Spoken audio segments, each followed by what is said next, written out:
Of course ఈ విషయం రేవంత్ రెడ్డి కూడా తెలుసు. నేను జోక్ చేస్తా, నేను సీరియస్గా అంటున్నా. ఎందుకు ఈ మాట అంటున్నా చెప్పాలనా? కాళేశ్వరం కూలిందనేది ఆయన్నే. మొన్న యాదాద్రి జిల్లాలో పోయి గంధమల్ల కొబ్బరికాయ కొట్టిండా లేదా? గంధమల్ల ఏంటిది?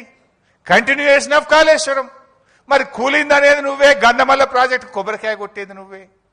కూలిందనేది నువ్వే, మూసీకి నేను కాళేశ్వరం నీళ్లు మల్లన్న సాగర్ నుంచి తెస్తా అని 6,000 కోట్ల రూపాయలకు టెండర్లు ఫైనల్ చేసినావా లేదా?